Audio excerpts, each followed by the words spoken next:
Shalom jemaat yang dikasihi oleh Tuhan kita Yesus Kristus. Puji Tuhan, pada saat ini kita mau mendengarkan firman Tuhan. Namun sebelumnya kita mau berdoa. Mari kita satu dalam doa. Bapa, kami mengucap syukur untuk kebaikan-Mu dalam kehidupan kami. Kalau kami boleh ada sampai saat ini semua karena kemurahan anugerah Tuhan dalam hidup kami. Pada saat ini Tuhan, kami mau mendengarkan firman-Mu. Tuhan, tolong kami supaya kami boleh menjadi pelaku-pelaku firman Tuhan. Dan kami boleh mengerti, memahami setiap firman yang boleh disampaikan pada saat ini. Tuhan, menolong hamba-Mu yang akan menyampaikan firman Tuhan. Biarlah Tuhan, Engkau yang memakai hamba-Mu ini untuk berkata-kata sesuai dengan kehendak Tuhan. Terima kasih Tuhan, kami sambut firman-Mu dalam nama Tuhan Yesus Kristus. Haleluya. Amin.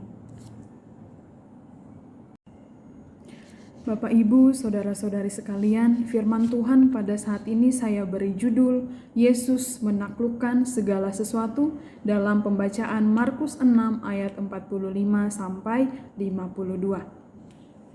Demikian firman Tuhan. Yesus berjalan di atas air.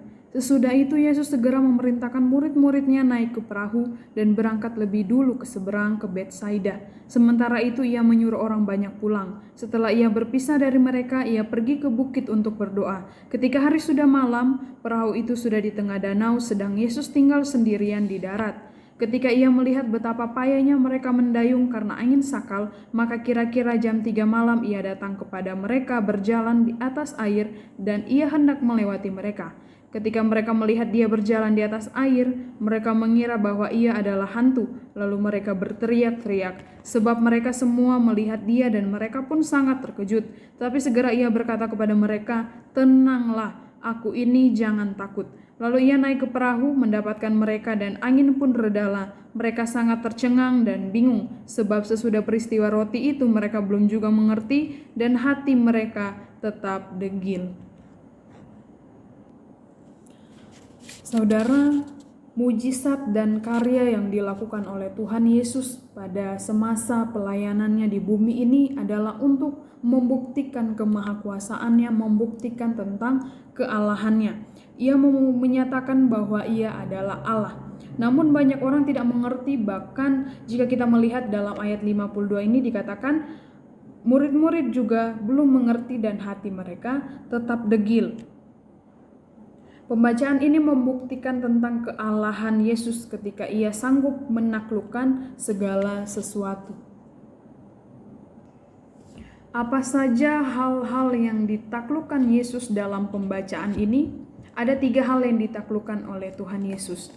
Yang pertama, Yesus menaklukkan hukum alam. Ayat yang ke-48 kita melihat, dikatakan ketika ia melihat betapa payahnya mereka mendayung karena angin sakal, maka kira-kira jam 3 malam ia datang kepada mereka berjalan di atas air dan ia hendak melewati mereka. Bapak, Ibu, Saudara-saudari sekalian, di bumi ini ada yang namanya gaya gravitasi, di mana semua benda di bumi ini ditarik ke pusat bumi. Contohnya ketika kita melempar sebuah buku, pasti buku itu akan jatuh. Jadi kehidupan manusia di bumi ini diatur oleh hukum ini, yaitu hukum gravitasi.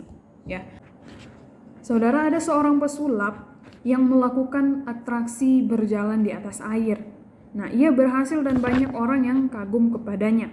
Bahkan ada orang-orang yang berkata, "Wah, pesulap ini seperti Tuhan Yesus yang melakukan mujizat." Nah, beberapa waktu kemudian ada seseorang yang membongkar trik pesulap itu. Ternyata pesulap itu menggunakan alat bantu seperti meja yang transparan semuanya sehingga tidak dapat dilihat ketika berada di air. Nah, Tuhan Yesus melakukan mujizat ini tanpa alat. Yesus datang dan menaklukkan hukum alam ini. Tuhan Yesus melakukan ini dan dia tidak tenggelam. Tidak ada seorang pun manusia yang dapat berjalan di atas air. Manusia biasa pasti akan tenggelam, tapi Yesus bisa melakukannya. Tanpa bantuan alat pun, Tuhan Yesus bisa melakukan ini pada saat dia berada di bumi dalam tubuhnya sebagai manusia. Kenapa? Karena ia adalah Allah. Peristiwa ini membuktikan kealahannya. Jadi yang pertama, Tuhan Yesus menaklukkan hukum alam. Kita mau lihat yang kedua. Yesus menaklukkan ketakutan. ayat yang ke-49 sampai 50 dikatakan, ketika mereka melihat dia berjalan di atas air, mereka mengira bahwa ia adalah hantu. Lalu mereka berteriak-teriak, sebab mereka semua melihat dia dan mereka pun sangat terkejut. Tetapi segera ia berkata kepada mereka, "Tenanglah, aku ini, jangan takut." Ketika murid-murid melihat Yesus, murid-murid mengira Yesus adalah hantu. Mengapa? Karena pada saat itu ada cerita yang beredar di danau itu ada hantu.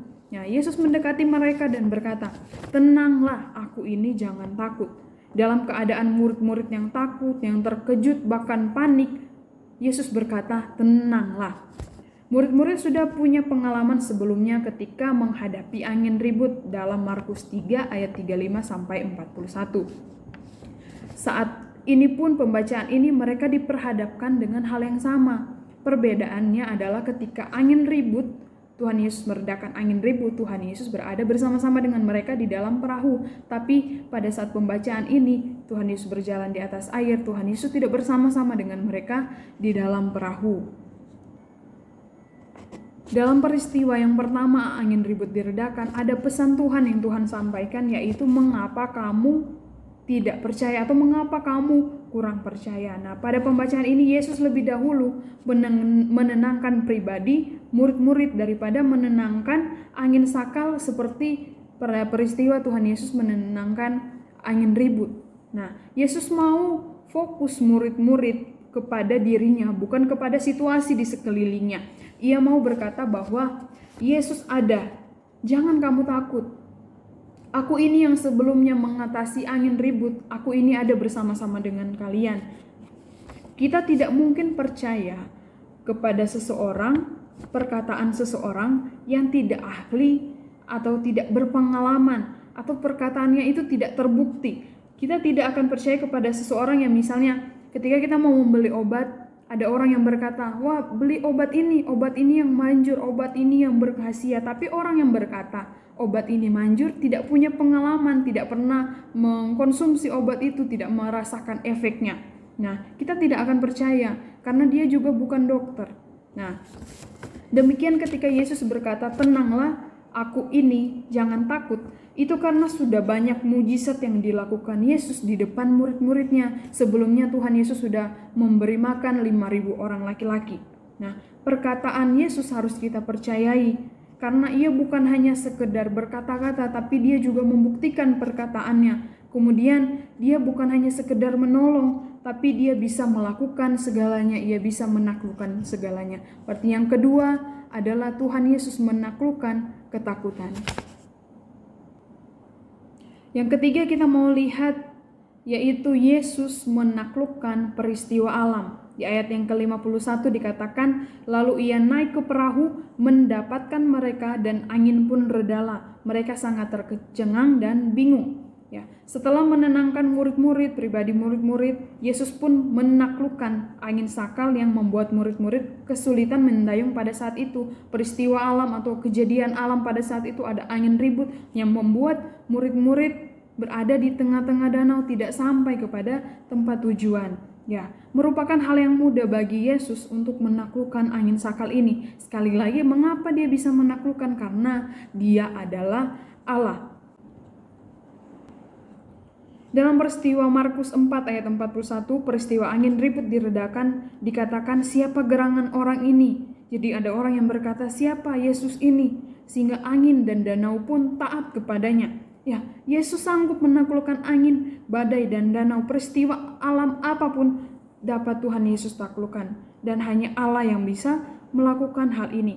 Misalnya saudara, ketika kita membuat suatu acara, kita berdoa meminta pertolongan Tuhan, kita berdoa agar Tuhan memberikan cuaca yang baik. Ini juga termasuk kepercayaan kita kepada Tuhan Yesus bahwa Tuhan kita, Tuhan Yesus berkuasa atas alam.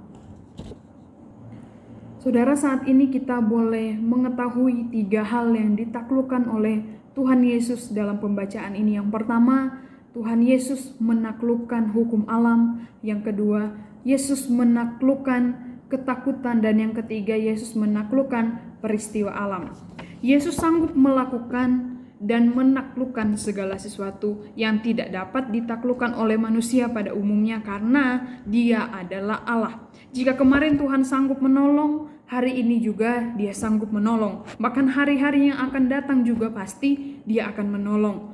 Allah kita konsisten dengan apa yang diperbuatnya, meskipun seringkali apa yang dipikirkan oleh kita bukan itu yang terjadi, karena Tuhan punya cara dan waktu untuk menolong kita. Kuasanya tidak pernah berubah. Apapun keadaan kita saat ini, Tuhan Yesus sanggup menolong. Tidak ada yang tidak mungkin bagi Tuhan Yesus. Mari jemaat Tuhan, kita percaya sungguh-sungguh pada Dia yang sanggup menaklukkan dan melakukan segala sesuatu. Teruslah berpegang teguh kepada Dia, karena Dialah Allah.